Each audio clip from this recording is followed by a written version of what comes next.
Hi there, everybody. Back in New York State after 4 days in the state of Maine. And I tried several times on the trip to continue videotaping Glendora versus Eric Beth. Glendora versus Eric Press, which is in the District Court of the United States, Northern District of New York, Albany. I tried to videotape this for you and continue the story, but there were several detours and lots of things to tell and see. But now I'm going to resume. And we are on page 55 actually, but I'm going back to page 51. It's interesting that this court actually conceded that Glendora had a right. This court actually said Glendora had a constitutional right. As an American, Glendora had a right. Isn't that something? Now, the law clerk, Bordeaux, page 3. We've covered they had 3 pages. We've covered page 1. We've excoriated that, and page 2. And now we're up to the last page, page 3. And where the law clerk continues to ghostwrite, which Glendora had a right to pursue and over which this court may properly exercise jurisdiction, the plaintiff may set forth those claims in an amended complaint. There is nothing wrong with Glendora's complaint. What is wrong is that you are too lazy to read it. And Glendora says, quote, exercise proper jurisdiction, unquote. Glendora wants you to expatiate and to specify what you mean by that and to answer. And B, this court, quote, unquote, so far has done nothing properly. C, Glendora is not ready to sue any of the others that she mentioned in her complaint. Accursed as they are at this time. So Mordew and his ghostwriter, some lame-brained clerk that just got out of college, to Section 3 complaint. For the reasons stated above, the pleading as presented to this court cannot be supported by an arguable basis in law and must therefore be dismissed pursuant to Title 28, the United States Code, Section 1915.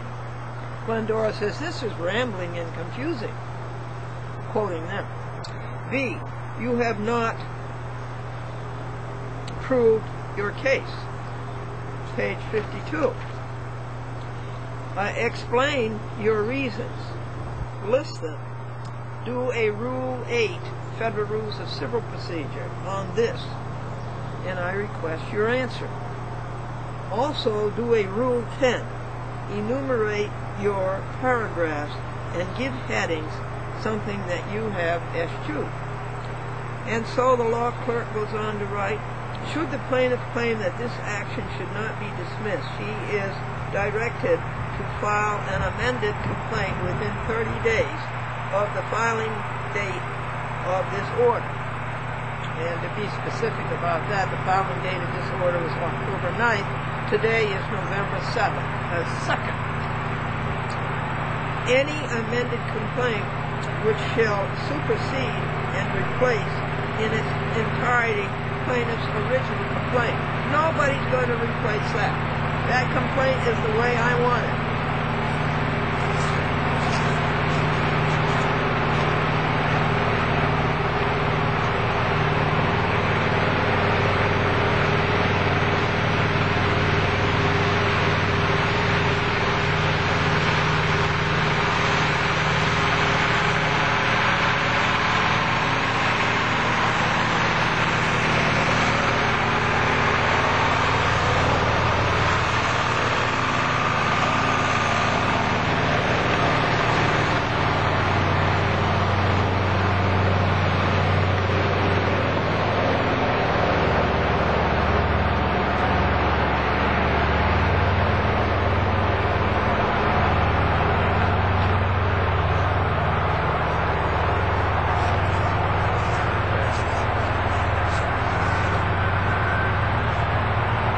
we just videotaped there was more manure. Page 52. No, we did page 52. Now we're on page 53.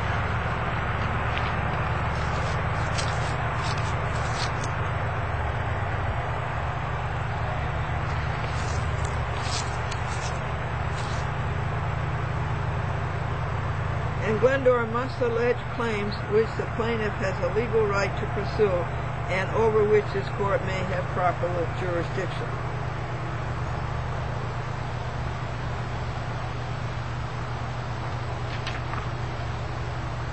I think I got these pages backwards.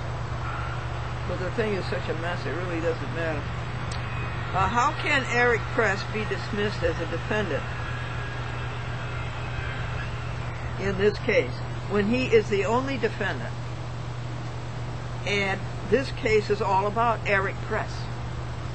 How can he be dismissed and there still be a case? This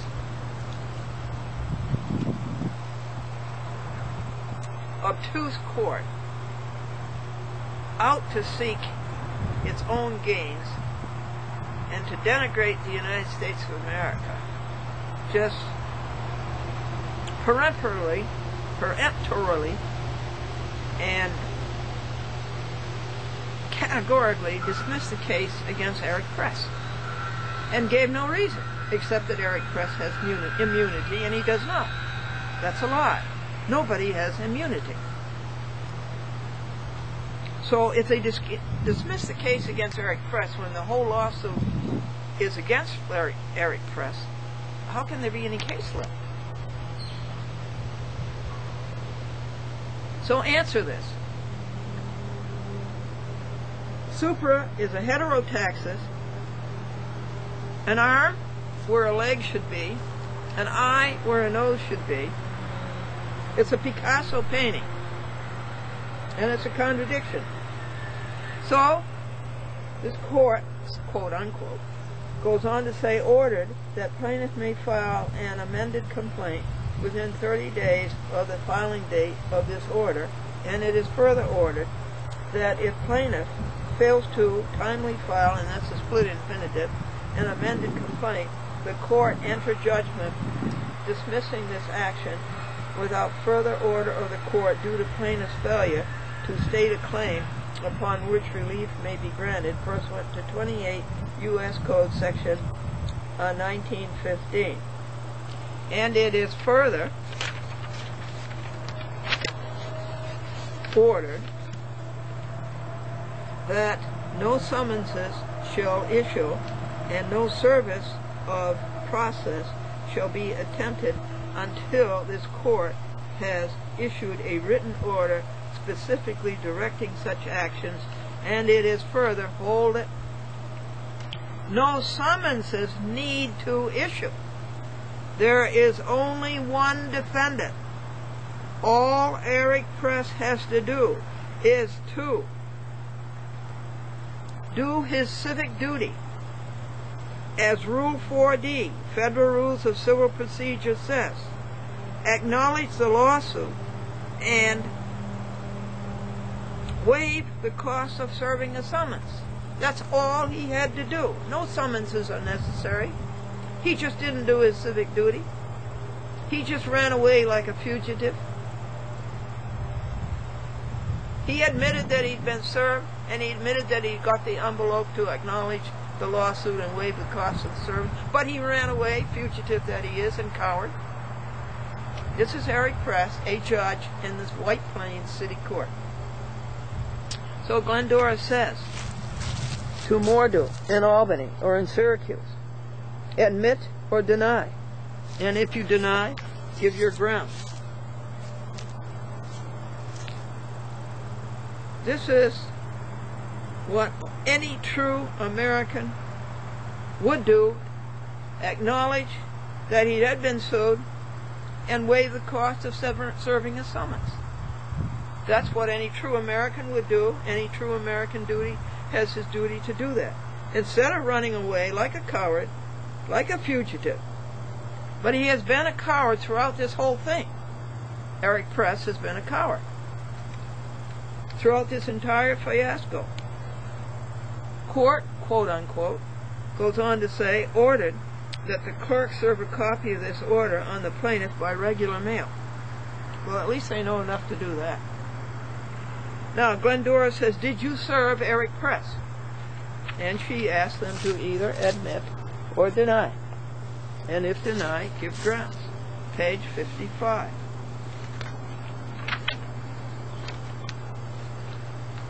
No, you did not serve Eric Press. Nowhere do you present a service list. Did you speak to Eric Press or to anybody on his behalf? Did they just call up and say, Eric, buddy, we dismiss the case against you? Deny or admit? And then it goes on to say, it is so ordered, and that's tautological because there's been ordered, and why should at the bottom say it is so ordered? But their English is really not the best. I would like to have you see his signature.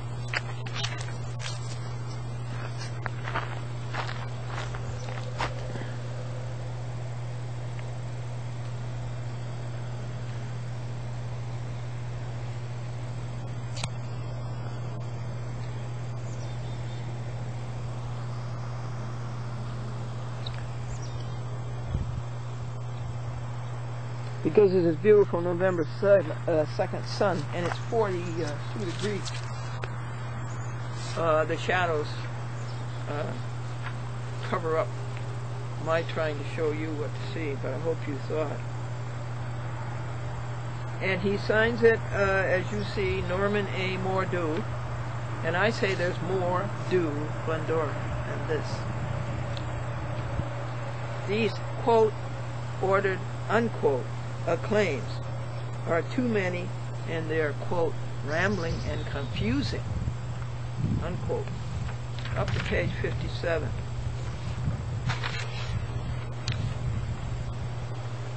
Quote, did not state a claim upon which relief can be granted, unquote, is not Federal Rules of Civil Procedure. No such statement occurs in Federal Rules of Civil Procedure. The closest to it is Federal Rules of Civil Procedure, Rule 6, or maybe it's Rule 12. Since no Federal Rules of Civil Procedure is involved, this, quote, so ordered, unquote, is a nullity. Admit, deny. And if you deny, give the grounds. Mordew's 3 pages are also a nullity because he did not serve both parties. Press committed outrageous crimes to the Constitution of the United States, and you, Mordew, let him get away with it. You, who took an oath to uphold the Constitution of the United States.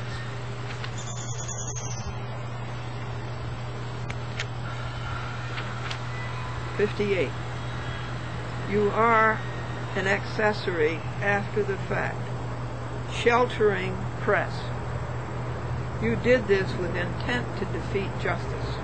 Admit or deny. People like Press are more dangerous to the United States of America than terrorists. And again, let me show you.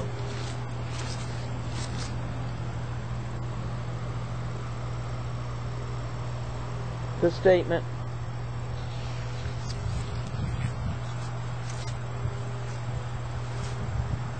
This is lawful notification and is sent pursuant to the Federal Constitution, specifically the Bill of Rights.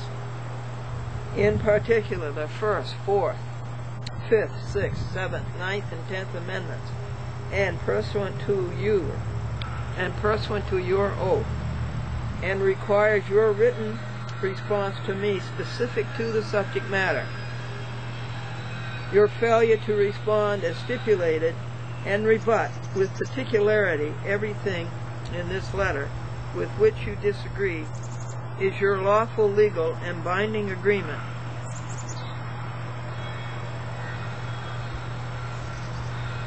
with an admission to the fact that everything in this letter is true, correct, legal, and fully binding upon you in any court in America without your protest or objection or that of those who represent you.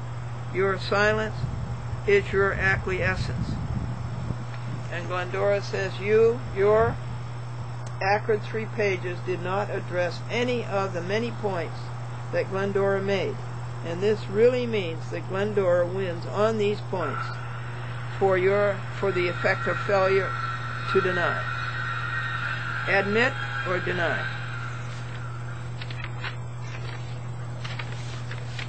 And if you deny, give your grounds. Page 59.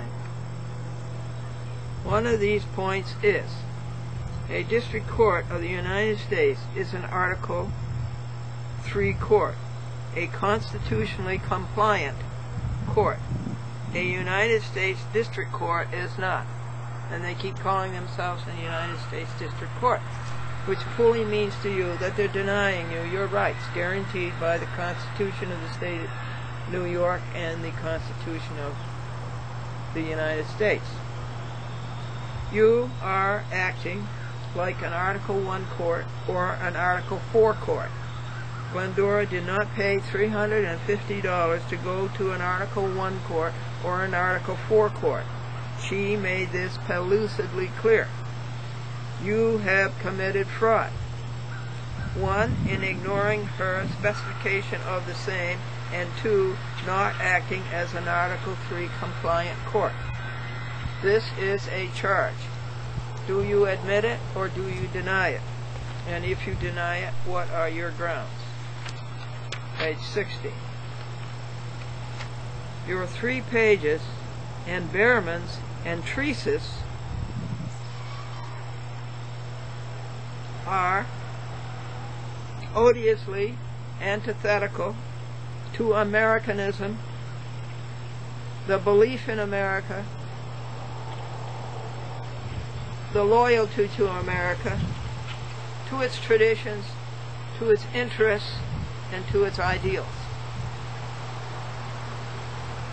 Instead, most of the claims against press are now claims against you.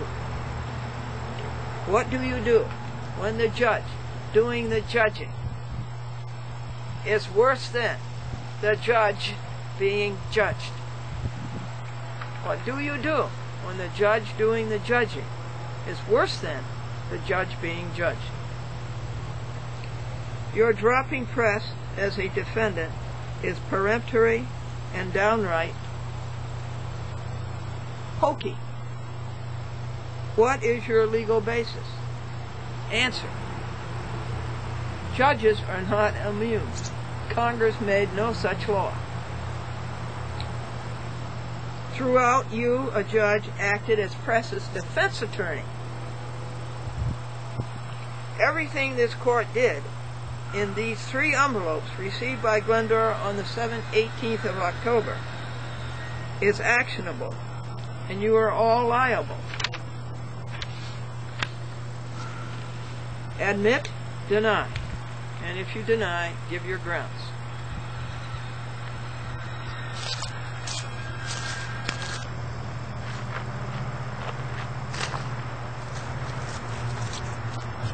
So now, folks, let's do pages 61 to 70. Everything you did is a nullity. Every ruling and decision, all 3 of you, is a nullity. That would be Mordew, Behrman, and Treese. You all 3 committed fraud. Fraud nullifies everything you did. Admit this, deny it, and if you deny it, give grounds. You indulge hideously in censorship and anti-Americanism.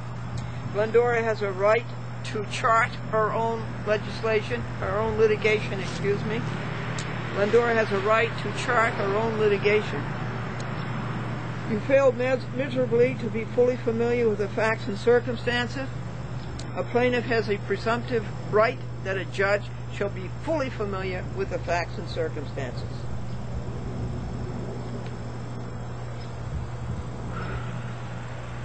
Let alone that a judge should be literate, able to read and comprehend. Glendora wants her money back, $350. One district judge who was it? It was in Idaho, I think. Returned my $250 it was back then. He returned my filing fee, and he was only 1/10 as bad as this court. And here are pictures of the checks that we sent these people. The checks are, there's so many of them because it was very hard to get the money to get up to $350, which they squandered.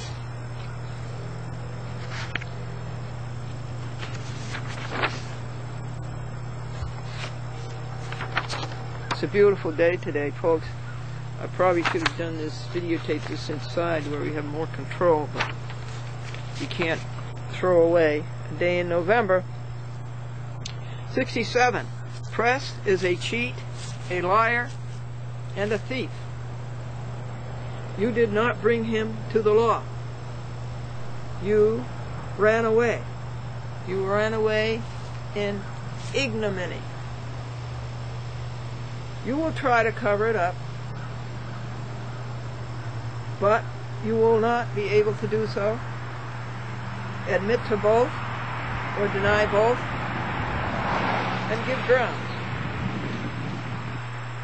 You countenanced, you upheld, you sustained, you supported, you seconded. You assisted and you backed a man who has committed atrocious violations against the courts and against America. Affirm, admit. Give particulars. How could you justify such conduct on your part? Answer. Page 68. You sheltered him. You condoned him. Again, you were an accessory after the fact. Admit, deny, give grounds. You could find no reason for dismissing him, for dismissing Press as a defendant in this lawsuit. You could not even rationalize it. You stated it at the end of a paragraph. Categorically, with no legal basis, with no factual basis, and with no statutory authority, and with no constitutional authority. Admit, deny, give grounds. What is your motive? 4. The most harsh and most bitter that a judge can do, dismiss a case.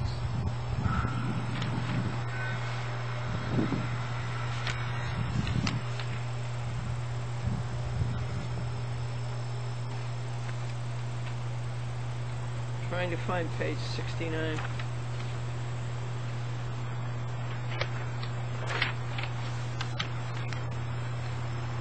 Do you feel the sunshine? Do you feel this warmth? Do you feel this glory of God? Answer.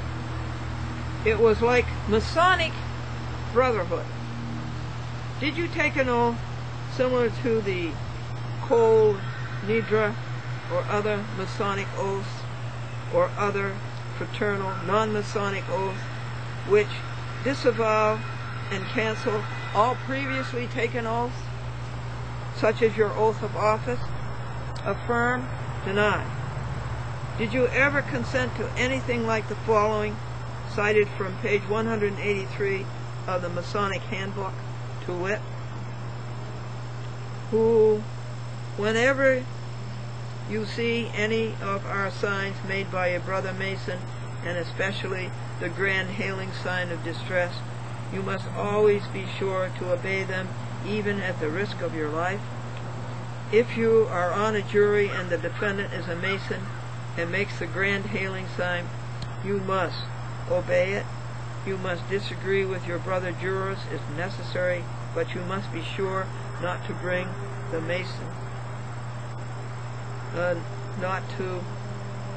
Mason guilty, for that would bring disgrace upon our order. You must conceal all crimes of your brother Mason except murder and treason, and these at your own option. And should you be summoned as a witness against a brother Mason, be always sure to shield him. Prevaricate do not tell the truth in this case. Keep his secrets. Forget the important points.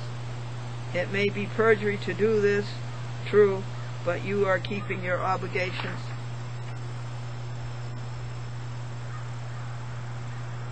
In other words, was an oath taken here to the United States of America to uphold the Constitution? And if a brother is accused, no matter what, even if you have to prevaricate, did you uphold your brother? Affirm or deny? Indeed, it is no stretch of perspicacity that you became mesmerized to protect another judge. Indeed, it is no stretch of perspicacity that you became mesmerized to protect another judge. Page 70. You sheltered him, you condoned him. Again, you were an accessory after the fact.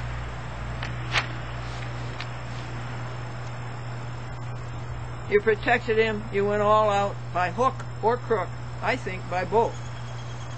No matter how ridiculous the result. Do you realize how ridiculous that paper makes a court, a federal court, look? Affirm, deny, and give grounds. Notice, if you deny any of these charges by Glendora, the denial